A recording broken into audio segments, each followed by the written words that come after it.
Bienvenidos una vez más a la 21ª Reunión Nacional de Imágenes Seccionales y de Resonancia Magnética. Yo soy la doctora Diana Hernández, médico radiólogo del Hospital de Especialidades Centro Médico Nacional Siglo XXI. Y en esta ocasión el tema que vamos a abordar va a ser hipertensión arterial pulmonar, hallazgos radiográficos y tomográficos. El objetivo de esta plática va a ser revisar los signos por radiografía y tomografía de la hipertensión pulmonar, así como describir los hallazgos asociados que puedan sugerir una etiología específica, ya que actualmente se dispone de fármacos que pueden mejorar la calidad de vida y que han disminuido la mortalidad de estos pacientes. La hipertensión pulmonar va a ser secundaria a enfermedades caracterizadas por un incremento progresivo de la resistencia vascular pulmonar que lleva a un fallo del ventrículo derecho, donde la lesión vascular va a ser el factor común de un amplio abanico de patologías. Se define entonces la hipertensión pulmonar como una condición hemodinámica definida por una presión media de la arteria pulmonar por arriba de los 20 milímetros de mercurio. El diagnóstico de certeza se va a realizar a través de un cateterismo cardíaco derecho, ya que permite la medición directa de las presiones pulmonares, la resistencia y el gasto cardíaco. Las subcategorías de la hipertensión pulmonar se va a determinar basándose en la presión de enclavamiento capilar pulmonar y en la resistencia vascular pulmonar, lo que permite identificar así tres fenotipos específicos, mencionando que la presión de enclavamiento pulmonar va a ser la medida hemodinámica que va a estimar la presión auricular izquierda y la presión telediastólica del ventrículo izquierdo. Entonces, se considera que la hipertensión pulmonar precapilar se refiere a todos aquellos casos con un perfil hemodinámico en el que la presión pulmonar arterial alta es el resultado de la elevada resistencia pulmonar precapilar y con una presión de enclavamiento pulmonar finalmente baja. La hipertensión pulmonar postcapilar se va a definir actualmente como una presión arterial pulmonar por arriba de los 20 milímetros de mercurio y una presión de enclavamiento pulmonar por arriba de los 15 milímetros de mercurio, mientras que las resistencias vasculares pulmonares van a ser bajas. La hipertensión pulmonar combinada va a ser cuando el perfil hemodinámico exista una presión capilar pulmonar elevada, así como una resistencia pulmonar también elevada que excedan más allá de las 3 unidades Wood. Una unidad Wood va a ser una medida utilizada para cuantificar la resistencia vascular pulmonar. Es así entonces que la hipertensión pulmonar precapilar van a ser aquellos cambios limitados al lado arterial de la circulación pulmonar, secundario a etiologías como malformaciones congénitas cardíacas con shunt de izquierda a derecha, enfermedades tromboembólicas, tumores, embolización por parásitos, por talco, cristales u otros materiales, así como enfermedades pulmonares intersticiales crónicas o simplemente por hipertensión pulmonar idiopática, mientras que la hipertensión pulmonar postcapilar van a ser aquellos cambios limitados al lado venoso de la circulación pulmonar. Y tenemos entonces que va a ser secundario a la fibrosis mediastinal, a lesiones obstructivas de la aurícula izquierda, estenosis de la válvula mitral, fallo del ventrículo izquierdo, neoplasias invasivas o estenosis venosa congénita. Hablando un poquito de la base fisiopatológica de la hipertensión pulmonar, esta se debe a un aumento de la resistencia vascular pulmonar y a un aumento del flujo arterial pulmonar que va a condicionar una arteriopatía, que es el principal factor generador de hipertensión pulmonar grave, la cual va a tener 4 componentes principales: una proliferación de la íntima, así como una hipertrofia de la muscular, la proliferación de la adventicia y la presencia de lesiones plexiformes, que es una proliferación focal de canales endoteliales. En su desarrollo participan múltiples factores celulares y moleculares que van a dar origen al remodelado de la pared del vaso. El origen realmente es desconocido, pero se postula la existencia de una predisposición genética como una susceptibilidad anormal en el gen BMPR2, que aunado a algunos factores de riesgo y condiciones asociadas van a dar origen al inicio de la enfermedad. La lesión vascular inicial se va a deber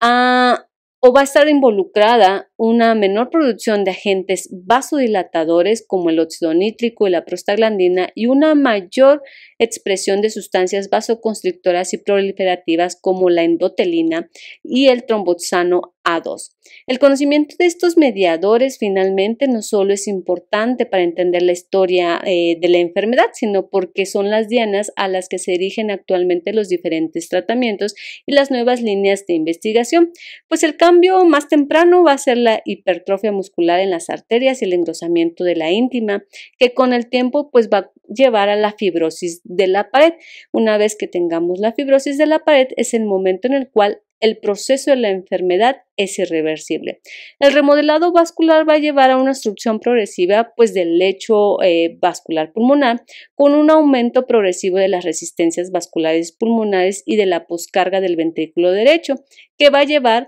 a la hipertrofia y posterior dilatación del ventrículo derecho, lo que lleva finalmente al deterioro funcional y falla cardíaca derecha.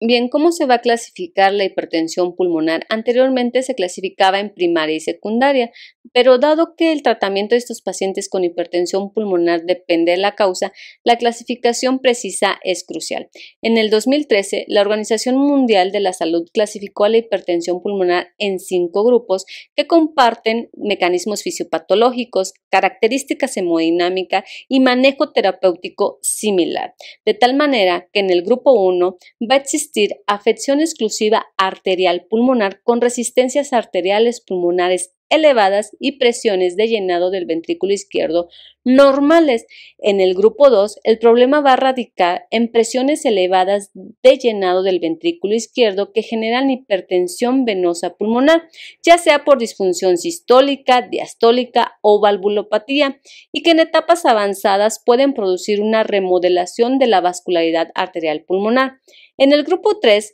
va a ser secundaria por enfermedades pulmonares. El problema clave es un desequilibrio entre la ventilación y la perfusión, que va a conducir al estrechamiento u obliteración de las arterias pulmonares periféricas, reduciendo así el lecho vascular pulmonar y aumentando en consecuencia la presión vascular.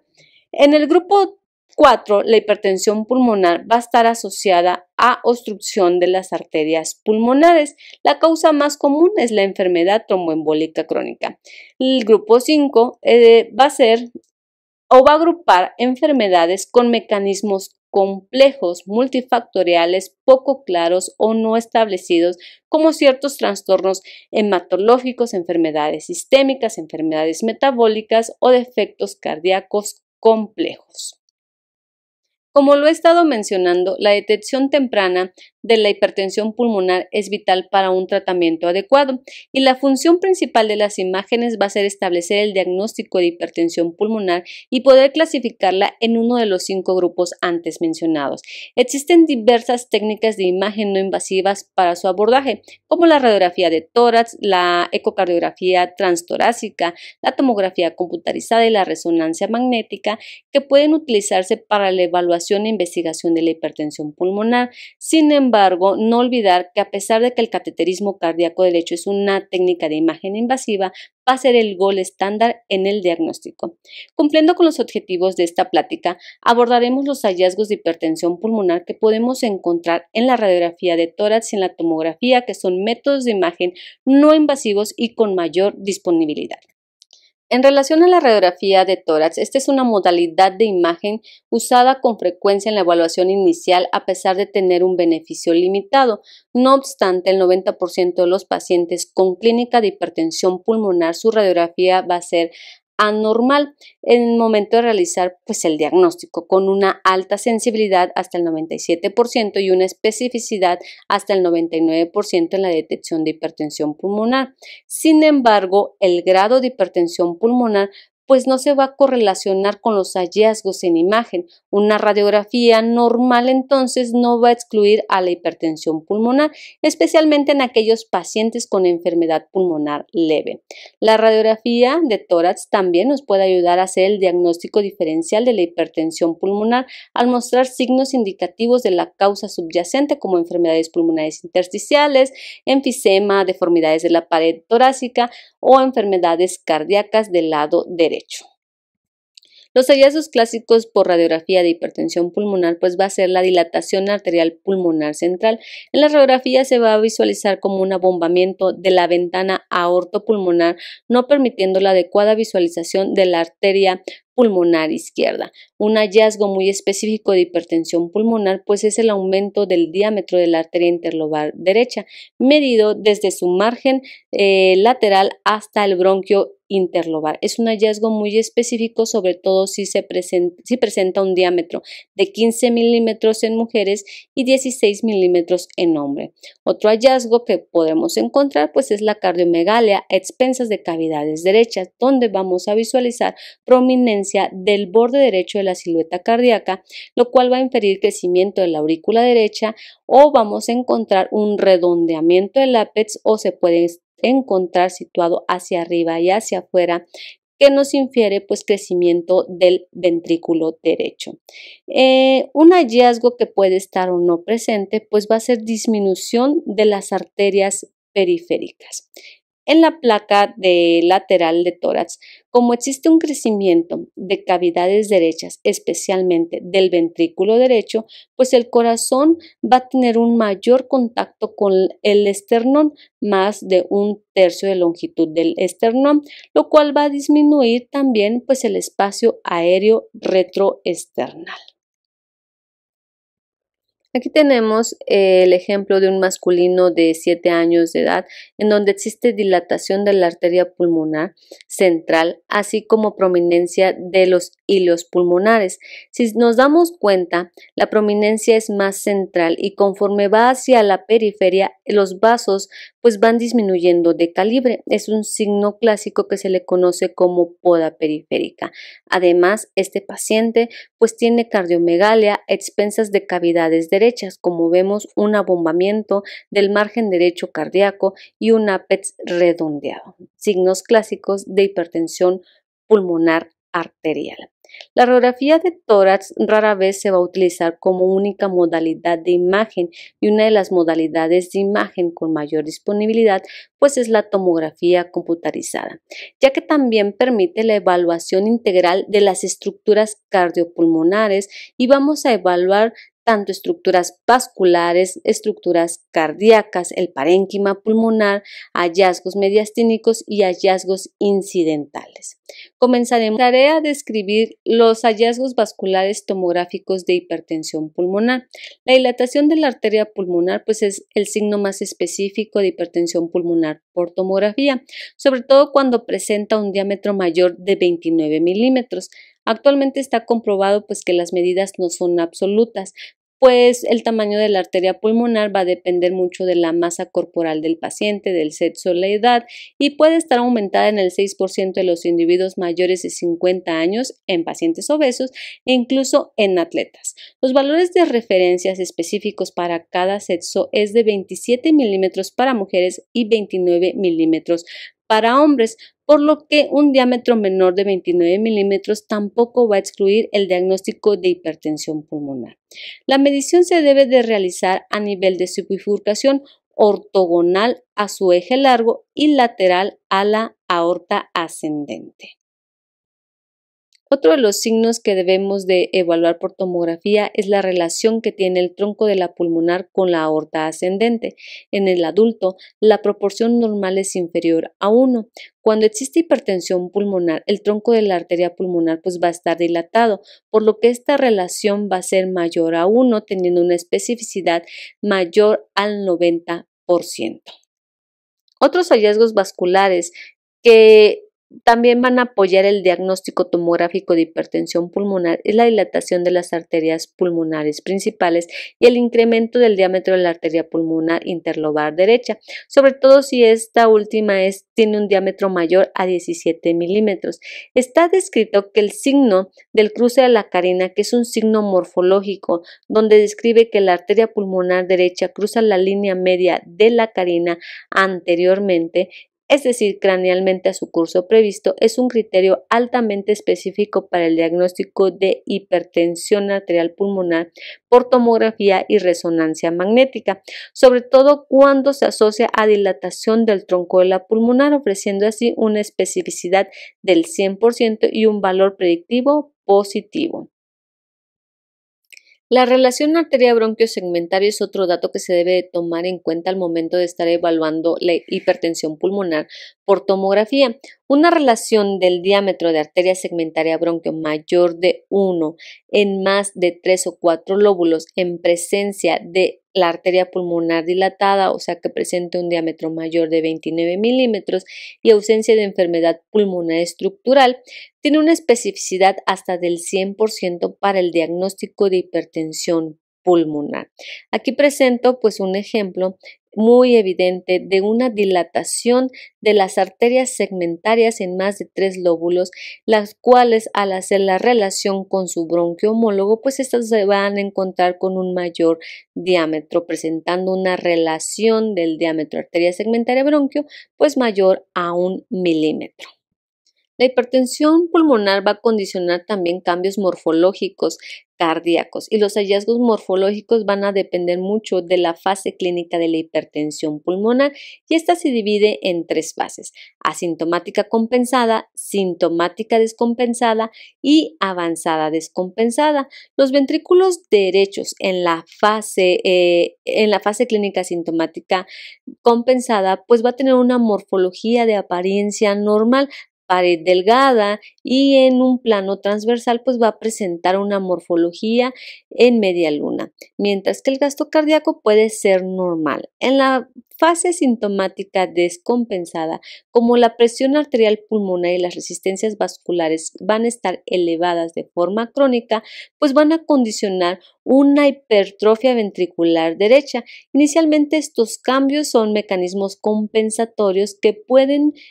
producir pues o mantener más bien un gasto cardíaco normal o ligeramente disminuido. En la fase clínica avanzada descompensada, pues ya en pacientes con hipertensión pulmonar grave, el ventrículo derecho pues se va a hipertrofiar, presentando una forma esférica mayor que la del ventrículo izquierdo, lo que provoca un movimiento septal anormal, deteriorando así la función ventricular izquierda. Por lo tanto, va a haber una disminución de forma severa del gasto cardíaco. Finalmente, la demanda de oxígeno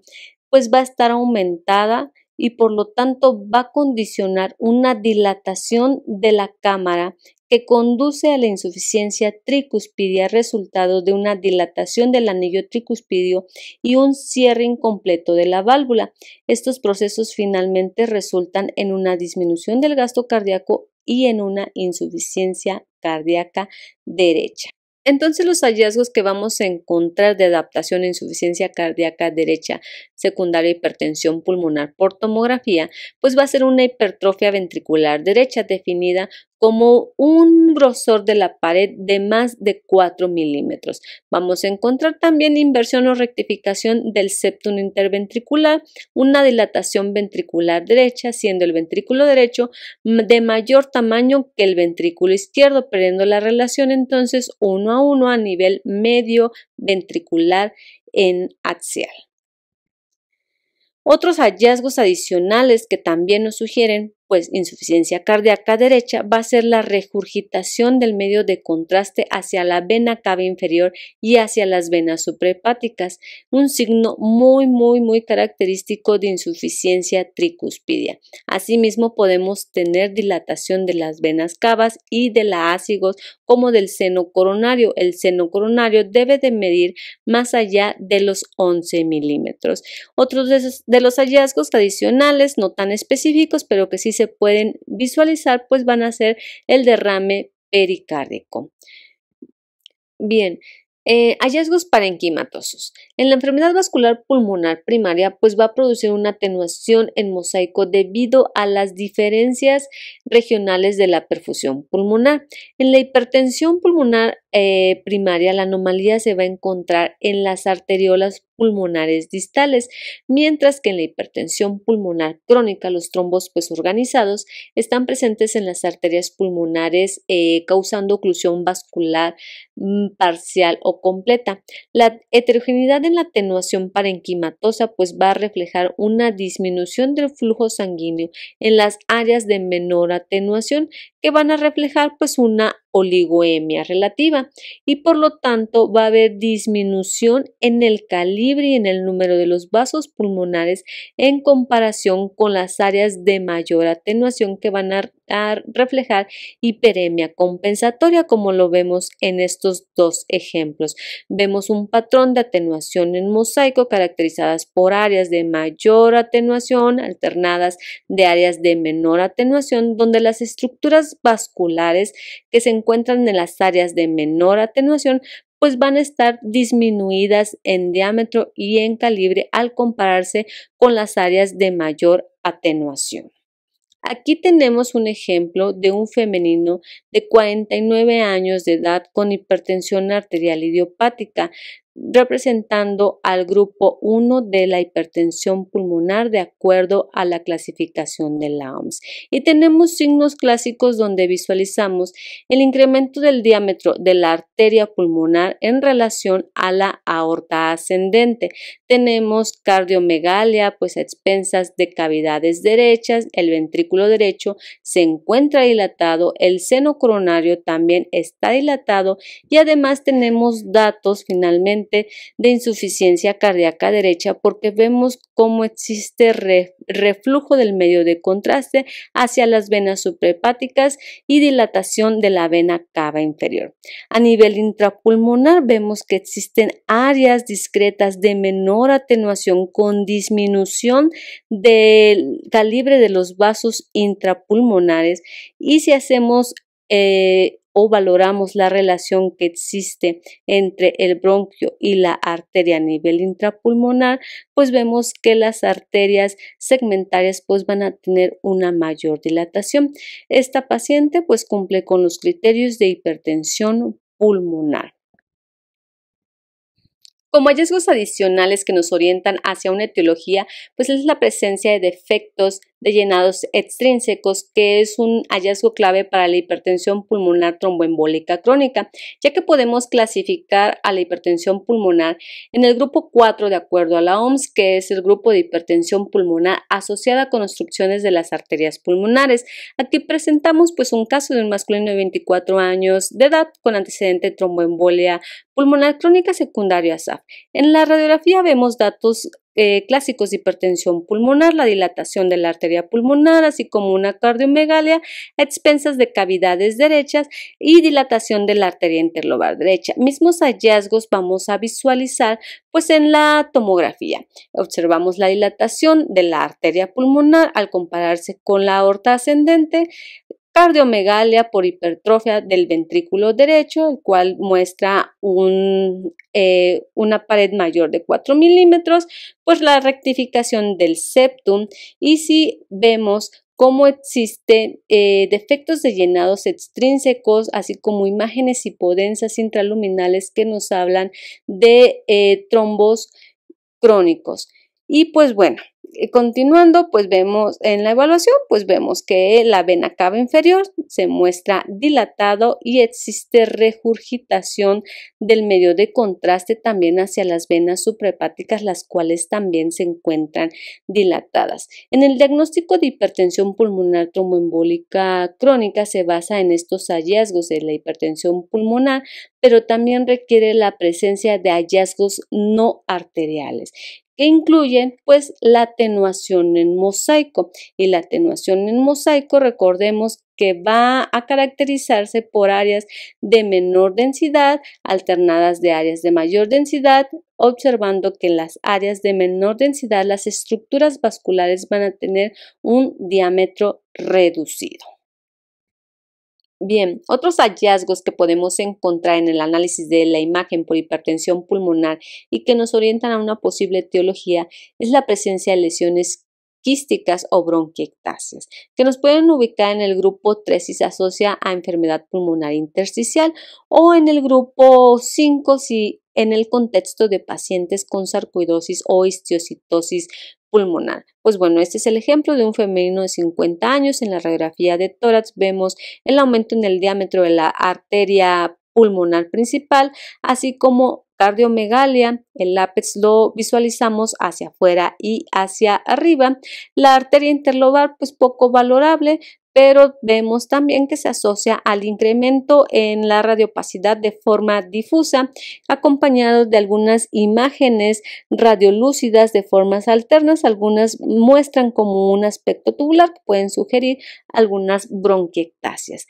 Se les realiza la tomografía de tórax, donde se documentan pues áreas extensas de vidrio deslustrado, las cuales están asociados a cambios importantes en el intersticio pulmonar, y estos cambios pues se caracterizan por la presencia de bronquiectasias y bronquiolectasias por tracción. Existe además una reticulación subpleural y algunos pequeños quistes subpleurales. En este caso se trató de un paciente con diagnóstico de fibrosis pulmonar idiopática en un estado de exacerbación. Hallazgos que también podemos visualizar y que nos ayudan para poder clasificar a la hipertensión pulmonar es la presencia de opacidades periféricas subpleurales,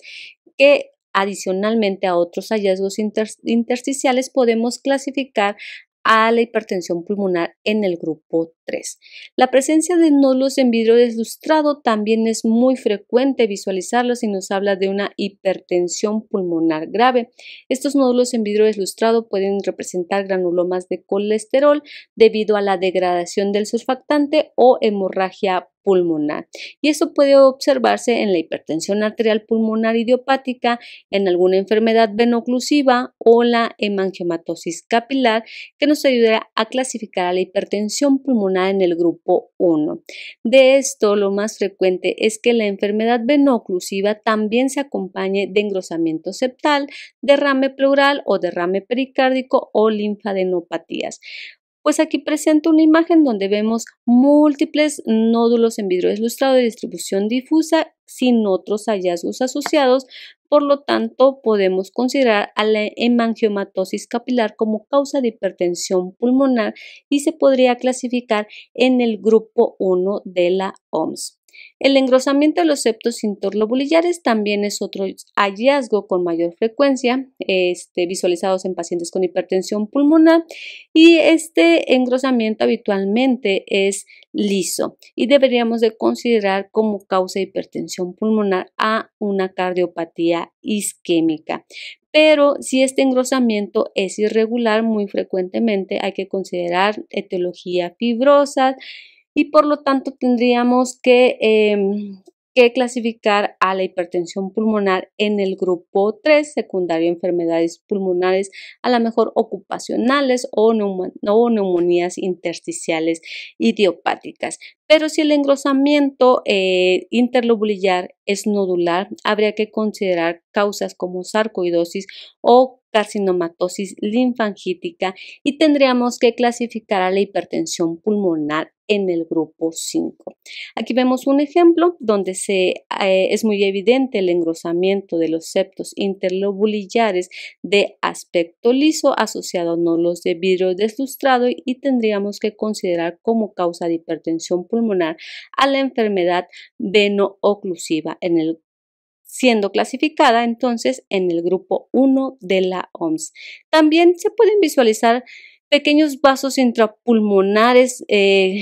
serpiginosos que emergen de las arteriolas centrilobulillares y que nos pueden hablar de un síndrome hepatopulmonar. La neovascularidad finalmente debemos de considerarla como aquellos vasos que a menudo emergen de las arterias centrilobulares, pero que no se ajustan a la anatomía arterial normal habitual y que puede verse como manifestación de una hipertensión pulmonar grave.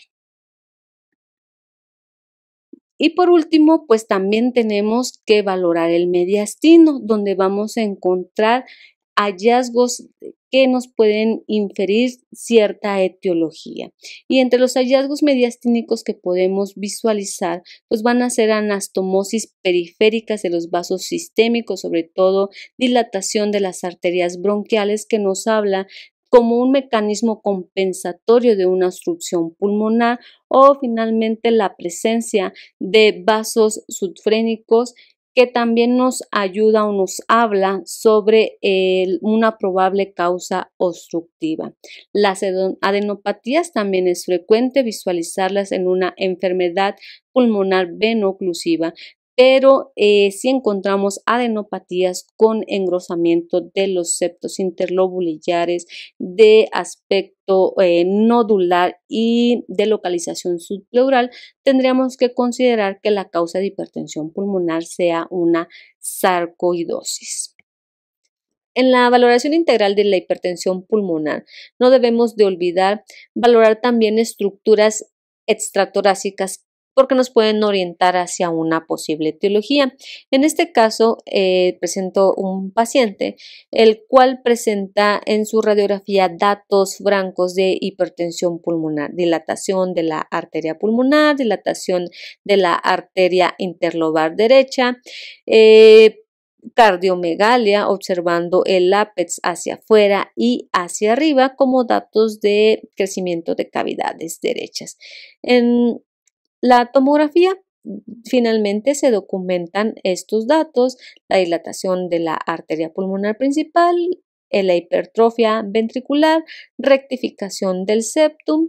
y en los cortes visualizados del abdomen, pues se hace evidente la presencia de un shunt portosistémico entre la rama izquierda de la aorta, la cual presenta una dilatación fusiforme que presenta comunicación con la rama izquierda de la vena suprahepática como causa de hipertensión arterial pulmonar, clasificándola entonces a una hipertensión pulmonar asociada a hipertensión portal, grupo 1 de la clasificación de la OMS. Un caso más de hipertensión pulmonar, pero secundario a cardiopatía congénita, que la clasificaría en el grupo 1 de la OMS, pues femenino de 1 año de edad, el cual presenta disnea, cianosis al ingerir alimentos desde el nacimiento, la cual es leve, pero sin mejoría. En la placa de tórax se hace evidente una cardiomegalia, observando el ápex hacia superior y hacia afuera, así como dilatación de la arteria pulmonar. Pues en la tomografía se documenta además una doble vena cava superior y cardiomegalia a expensas de cavidades derechas, observando hipertrofia del ventrículo derecho, con datos de insuficiencia cardíaca derecha por reflujo del contraste hacia la vena cava inferior y hacia las suprahepáticas. En un corte coronal se hace evidente esta comunicación entre la arteria pulmonar y la aorta, condicionando finalmente un shunt de izquierda a derecha como causa de hipertensión arterial pulmonar. Como diagnósticos diferenciales que debemos de tomar en cuenta y que pueden ocurrir en ausencia de hipertensión pulmonar, pues es la dilatación arterial, y que muy probablemente sea una dilatación arterial idiopática o por una mala proyección de la radiografía. Asimismo, debemos de considerar que la dilatación arterial pulmonar también se puede observar en pacientes con fibrosis pulmonar, y esto va a ser secundario a la tracción del parénquima pulmonar que va a ejercer sobre las estructuras mediastínicas. También, si encontramos un paciente que muestra patrón en mosaico, debemos de considerar todos los diferenciales del patrón en mosaico, no precisamente se tiene que tratar de un patrón en mosaico secundario a una mala perfusión, sino también puede ser secundario a enfermedades respiratorias pequeñas o a enfermedades parenquimatosas. Por lo tanto, no debemos de olvidar que un solo hallazgo o la dilatación de la arteria pulmonar de forma aislada no siempre nos va a dar el diagnóstico de hipertensión pulmonar, por lo que debemos de buscar de manera intencionada más hallazgos en las arterias bronquiales, en el corazón, en el parénquima pulmonar, así como valorar la técnica del estudio, ya que el reconocimiento temprano de los hallazgos de hipertensión pulmonar con una evaluación detallada nos va a permitir sugerir una etiología sobre el subtipo de hipertensión pulmonar que puede ayudar a un mejor pronóstico del paciente. Sin hallazgos pulmonares o sin hallazgos mediastínicos asociados que sugieran un subtipo específico de hipertensión, debemos de considerar a la hipertensión pulmonar idiopática. Muchas gracias.